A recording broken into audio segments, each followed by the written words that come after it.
حسبنا الله ونعم الوكيل نعم المولى ونعم النصير بسم الله الرحمن الرحيم الحمد لله الذي هدانا لهذا وما كنا لنهتدي لولا أن هدانا الله لقد جاءت رسل ربنا بالحق والصلاة والسلام والتحية والإكرام على أشرف الأنبياء والمرسلين مولانا ومولى الكونين جد الحسن والحسين أبي القاسم محمد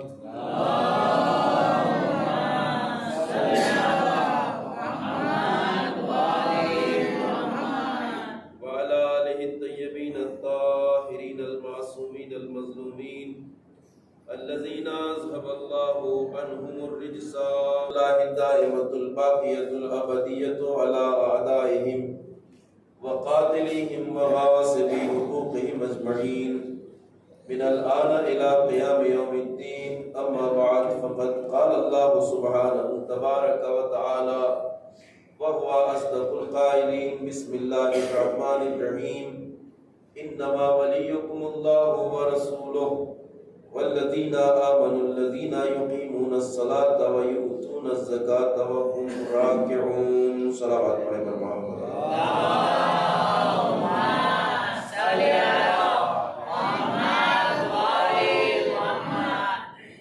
عزیزان محترم، آیہ کریمہ جسے آیہ ولایت کہا جاتا ہے، اس کے ذیل میں سلسلہ گفتگو آپ کی خدمت میں ولایت الہیہ کے عنوان سے پیش کیا جا رہا ہے۔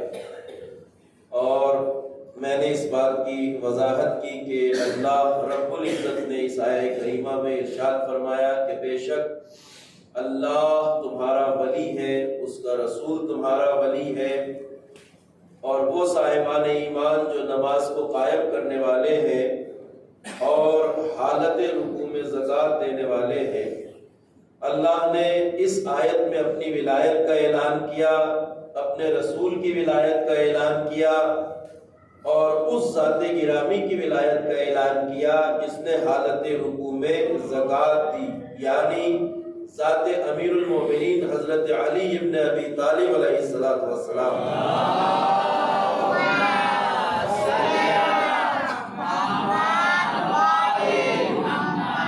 اور یہ ولایت اسلام کا نظام حاکمیت اور حکومت ہے۔ ہمارا اعتقاد اور عقیدہ یہی ہے، اور یہ بات قرآن کی آیت سے ثابت ہے۔ قرآنی مزاج سے واقف افراد جانتے ہیں کہ آیت کا جو مفہوم ہے وہ اسلام کے نظام حاکمیت کو طے کرنا ہے۔ ولایت جس کو ہم اپنے سماج اور معاشرے میں جانتے ہیں، پہچانتے ہیں، بیان کرتے ہیں، ولایت کا مطلب اسلام کا گورننس سسٹم، یعنی اسلام کا نظام حاکمیت ولایت ہے۔ اسلام میں ولایت جو شخصیات رکھتی ہیں انہی کو صرف انسانوں پر حکومت کرنے کا حق ہے، اور جو صاحب ولایت نہیں ہے ان کی حکومت چاہے وہ کوئی بھی ہو، ہم دنیا میں ہر حکومت کو باطل مانتے ہیں سوائے ان کی حکومت کے جو صاحب ولایت ہیں۔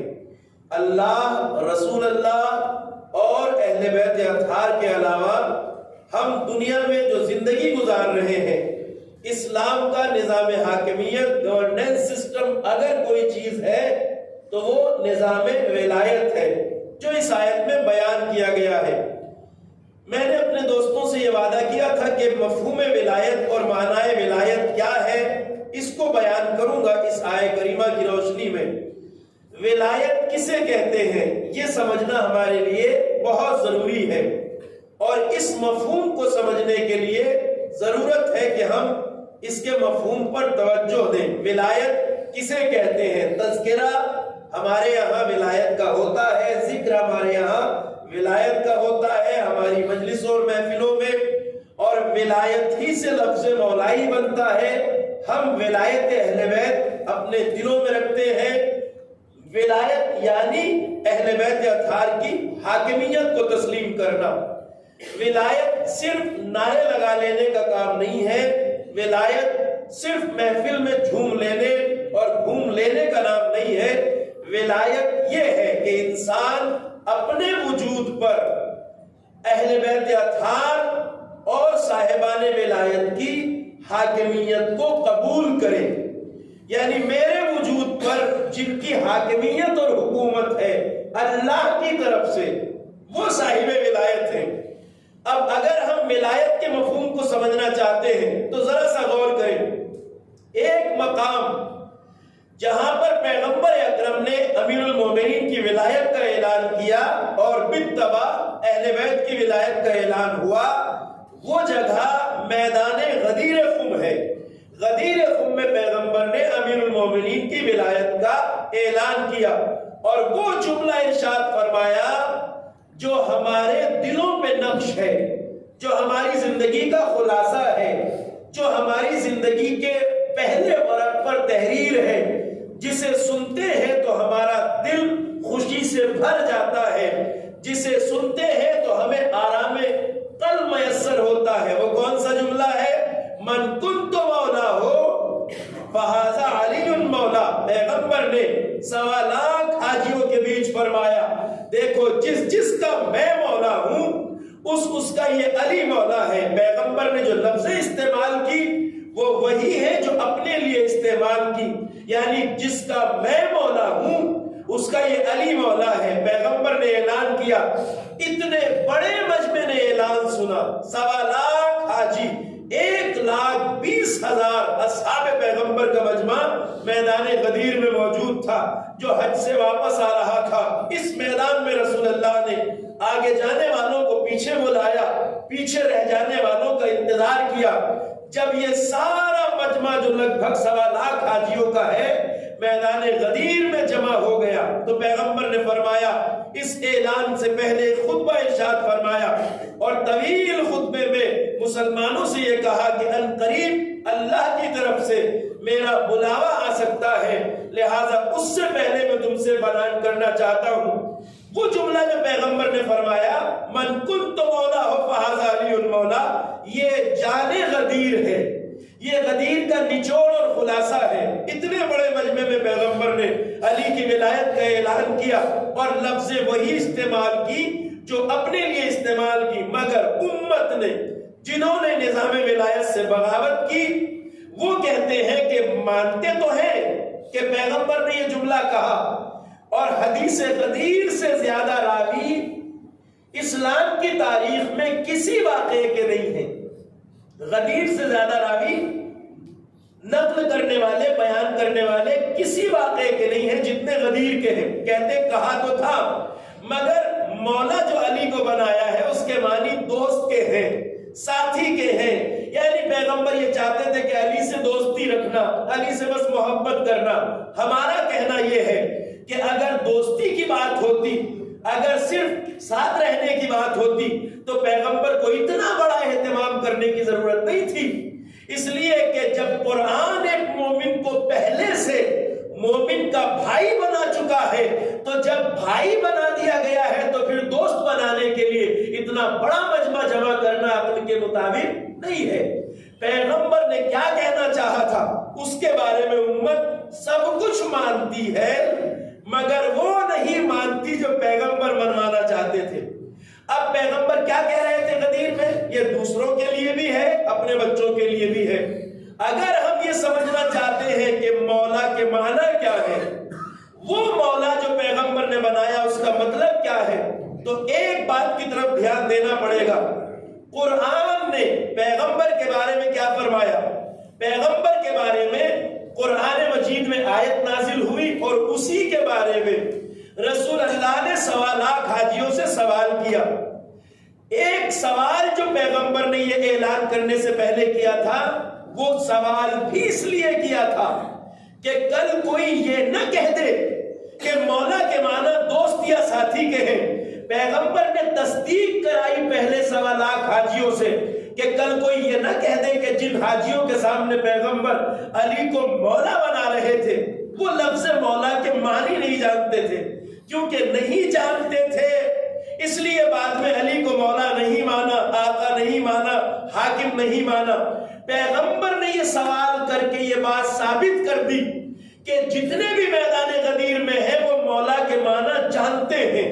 وہ سوال بڑا امپورٹنٹ ہے، وہ سوال بہت اہم ہے، اس لیے کہ آپ کو یاد ہوگا جب ہم خطیب مجلس پڑھتے ہیں تو بہت جلدی یہ بیان کر دیتے ہیں من کنت مولا ہو فہذا علی المولا، اس لیے کہ دل چاہتا ہے اس جملے کو بیان کرنے کے لیے، مگر اس جملے کو کہنے سے جسٹ پہلے پیغمبر نے سوالات حاجیوں سے ایک سوال پوچھا تھا، اور اس سوال سے یہ ثابت ہو گیا کہ میدان غدیر میں جو بھی تھا وہ سب جانتے تھے کہ مولا کسے کہتے ہیں۔ پیغمبر نے کیا پوچھا؟ پیغمبر نے سوال کیا الست اولا بکم من انفسکم۔ اس میں بتاتا ہوں اس جملے کا مطلب کیا ہے اور بچوں کے لیے بات کو واضح بھی کروں گا۔ پیغمبر نے پوچھا بتاؤ تمہارے نفسوں پر، تمہاری جان پر، تمہارے وجود پر ہمارا حق تم سے زیادہ ہے یا نہیں؟ یہ آپ نے سن رکھا ہے، پیغمبر نے پوچھا تمہارے اوپر، تمہارے نفس پر، تمہاری جان پر، تمہارے وجود پر ہمارا اختیار، ہمارا حق تم سے زیادہ ہے یا نہیں؟ تو سوالات کے سوالات نے کہا اللہم بلا یا رسول اللہ، بے شک آپ کا حق ہمارے وجود پر ہم سے زیادہ ہے۔ میں ذرا سا اس میں وقت لوں گا تاکہ میرے بچے اچھی طرح سمجھ لیں۔ ترجمہ جب ہم اس طرح کرتے ہیں نفسوں پر حق تصرف تو ذرا گاڑا ہو جاتا ہے ترجمہ۔ ترجمے کا مطلب کیا ہے؟ اچھا ان سارے مسلمانوں نے یک زبان کیوں کہا بلا بے شک؟ وہ اس لیے کہ قرآن پہلے ان سے کہہ چکا تھا اے صاحبان ایمان یاد رکھو النبی اولا بکم من انفسکم، یہ قرآن کی آیت ہے۔ قرآن مسلمانوں سے بتا چکا تھا کہ پیغمبر کا حق مسلمانوں کے نفسوں پر، ان کی جان پر، ان کے اوپر ان سے خود سے زیادہ ہے۔ آیت چونکہ کہہ چکی تھی اب انکار نہیں کر سکتے، جو آیت نے کہا وہی رسول اللہ نے پوچھا الست اولا بکم من انفسکم، تم جانتے ہو یا نہیں کہ میں تمہارے نفسوں پر تم سے زیادہ حق رکھتا ہوں؟ آیت کہہ چکی تھی، انہوں نے بھی کہا بلا یا رسول اللہ۔ جب سب نے مان لیا تو اب پیغمبر نے بلا فاصلہ کہا فمن کنت مولا ہو فہذا علی المولا، یاد رکھو جس طرح تمہارے نفس اور جان کا مالک و مختار میں ہوں اسی طرح تمہارے وجود پر علی کا حق ثابت ہے۔ یہ اعلان رسول اللہ نے کیا۔ اب یہاں سے ہم حاکمیت کے معنی کیسے بیان کرتے ہیں اسے ذرا غور سے سنیے گا۔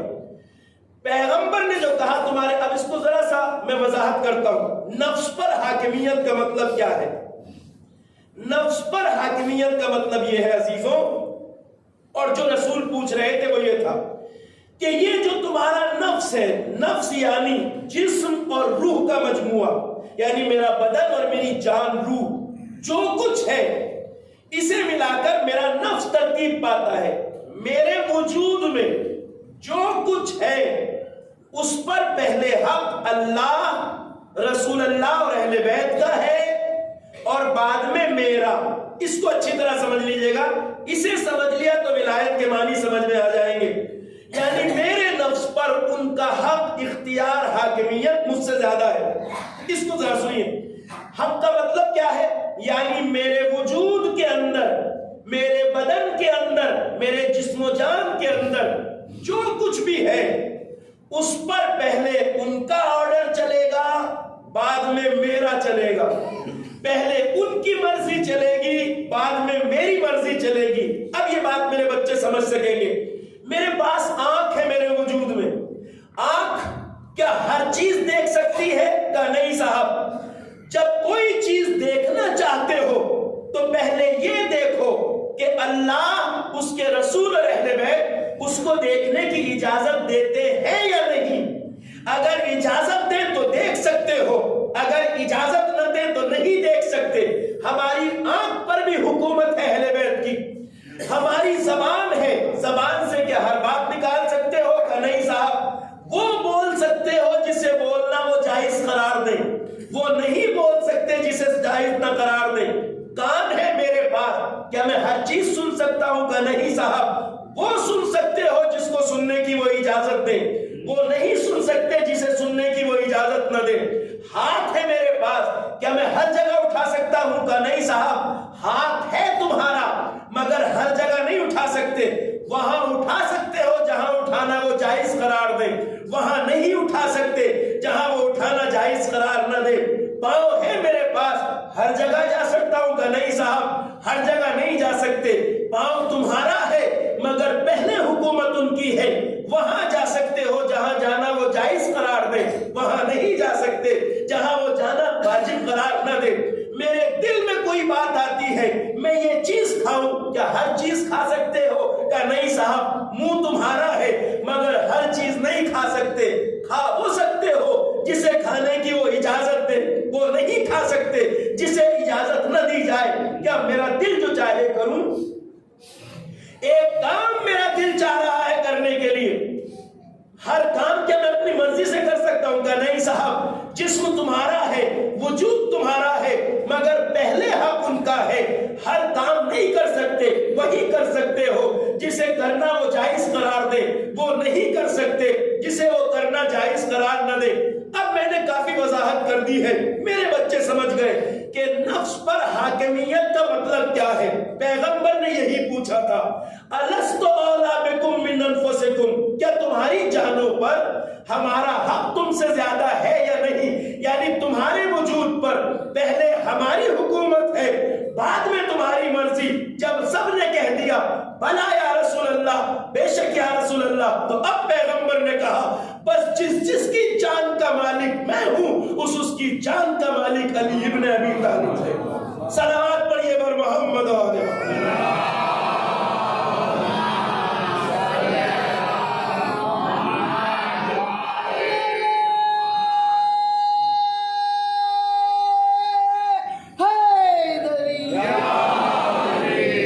تو مفہوم ولایت کے لیے اتنی وضاحت میرے خیال میں کافی ہے آپ کے لیے۔ مفہوم ولایت یہ ہے کہ انسان کے سارے وجود پر ان کی حکومت ہے، حاکمیت ہے، اور ولایت ہی سے شریعت بنتی ہے۔ جتنا حرام، حلال، واجب، مستحب ہے وہ سب ان کی مرضی سے طے ہوتا ہے، ولایت سے شریعت بنتی ہے۔ اس بات کو ذرا توجہ سے سنیے، ایک بات آپ کی سمجھ میں آئے گی۔ ولایت سے شریعت بنتی ہے، یعنی جو ولایت رکھتے ہیں، جو وہ کہیں وہی شریعت ہے۔ اب ہمارے بچوں کو یہ کیوں سکھایا جاتا ہے بچپن سے؟ ہمارے گھروں میں ہماری مائیں، ہمارے بزرگ، ہمارے والد، ہمارے پیرنٹس ہمیں یہ بتاتے ہیں بچپن سے کہ جس انسان کے پاس ولایت نہ ہو اس کا کوئی عمل اللہ کی بارگاہ میں قبول نہیں ہے۔ چاہے اعمال کے انسان ڈھیر لگا دے، چاہے کتنی نمازیں پڑھے، چاہے کتنے روزے رکھے، مگر نجات نہیں پا سکتا اگر ولایت سے وابستہ نہیں ہے۔ اللہ، اس کے رسول اور اہل بیت کی ولایت کو اگر نہیں مانتا تو کوئی عمل قبول نہیں ہے اس کا۔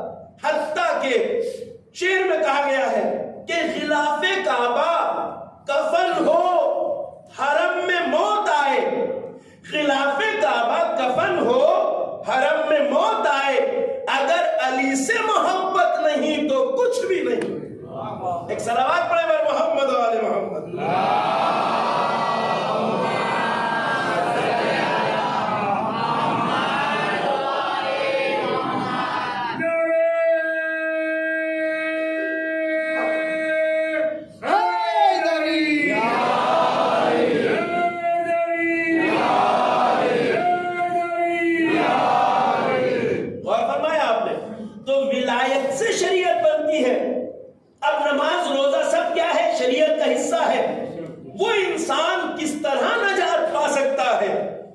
کہ جو شریعت کو تو مانتا ہو مگر جن کے حکم سے شریعت بنتی ہے انہیں نہ مانتا ہو۔ اس لیے ہم کہتے ہیں کہ بغیر ولایت کے کوئی عمل قبول نہیں ہو سکتا، کوئی عمل قبول نہیں ہے بغیر ولایت کے۔ اور ہم اسی لیے اپنے اس اعلان کو دنیا میں دہراتے ہیں۔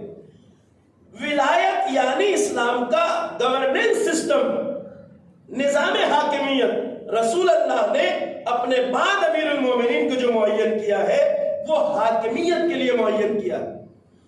یہ جو آج مسلمان ٹھوکرے کھاتے ہیں نا کہ مانا مولا کے دوست کے ہیں، ساتھی کے ہیں، ہم نشین کے ہیں، یہ سب بے ایمانی کرتے ہیں، اس لیے کہ انہیں بھی اچھی طرح پتا ہے کہ مولا کسے کہتے ہیں۔ ہم مان ہی نہیں سکتے کہ میدان غدیر کا مسلمان وہ بات نہ جانتا ہو جسے ذوالعشیرہ کے کافر جانتے تھے۔ غور فرمائیے گا، دیکھیے ہمارے بزرگ جلدی متوجہ ہو جاتے ہیں چونکہ واقعات سنے ہوئے ہیں، بچوں کو سمجھانے کی ضرورت ہوتی ہے۔ غدیر آخر میں ہوئی، ذوالعشیرہ شروع میں ہوئی، یعنی جب پیغمبر اکرم نے اسلام کی دعوت دینا شروع کی تو پہلے ہی مرحلے میں رسول اللہ کو اللہ کی طرف سے ایک حکم آیا، وَانذِرْ عَشِيرَتَكَ الْأَقْرَبِينَ، اے پیغمبر اپنے خاندان والوں کو جمع کرو اور اللہ کا پیغام پہنچاؤ۔ رسول اللہ نے ایک دعوت رکھی جسے دعوت ذوالعشیرہ کہتے ہیں۔ دعوت کھانے کون آئے؟ سب کے سب وہ جو کافر تھے، ابھی اللہ کو نہیں مانتے تھے، نہیں مانتے تھے اسی لیے تو بلایا تھا۔ اب جنہیں رسول اللہ نے بلایا اس دعوت میں وہ سب خاندان والے تھے، اللہ کو نہیں مانتے تھے، توحید کو نہیں مانتے تھے، رسول اللہ کی رسالت کو نہیں مانتے تھے۔ رسول نے انہیں جمع کیا۔ میں نے جو جملہ کہا اسے یاد رکھیے، جو چیز ذوالعشیرہ کے کافر جانتے تھے اسے غدیر کے مسلمان نہ جانتے ہو، یہ ہو نہیں سکتا، ہم مان ہی نہیں سکتے۔ اب ذوالعشیرہ کی دعوت میں جب رسول اللہ نے سب کو جمع کر لیا اور دعوت ذوالعشیرہ میں یہ اعلان کیا، اے لوگوں میں اللہ کی طرف سے نبی بن کے آیا ہوں، میں اللہ کی طرف سے نبی بن کے آیا ہوں، میں تمہارے لیے اللہ کا پیغام لایا ہوں، اس کی توحید کا، یعنی اللہ کو ایک مانو، اللہ کو ایک مانو، اس کی توحید کو مانو، اس کی وحدانیت کو مانو، میں اس کا رسول ہوں۔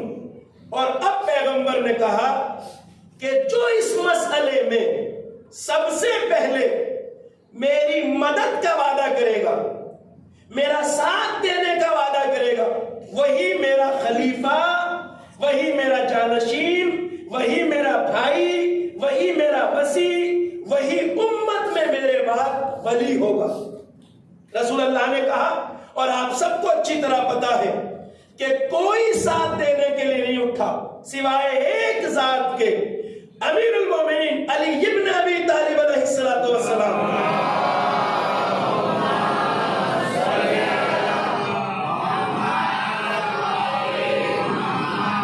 آپ نے کھڑے ہو کے کہا یا رسول اللہ میں مدد کا وعدہ کرتا ہوں۔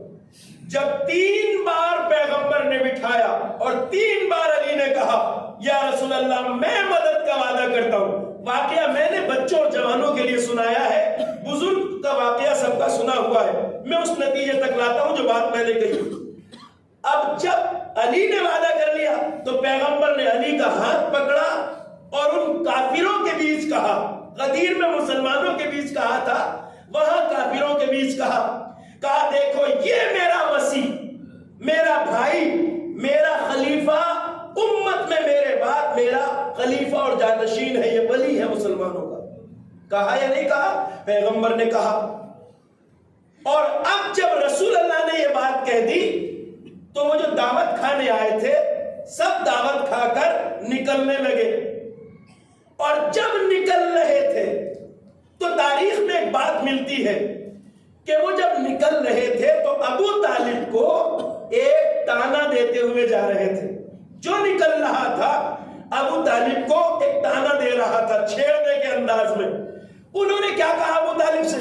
ابو طالب سے کہا، ابو طالب مبارک ہو کہ تمہارے بھتیجے نے تمہارے بیٹے کو تمہارا حاکم بنا دیا۔ اس کا مطلب ولایت کے معنی حاکم کافر سمجھ رہے تھے، جسے کافر سمجھ جائے ہو نہیں سکتا کہ اسے غدیر کا مسلمان نہ سمجھتا۔ صلوات پڑھیے گا محمد علیہ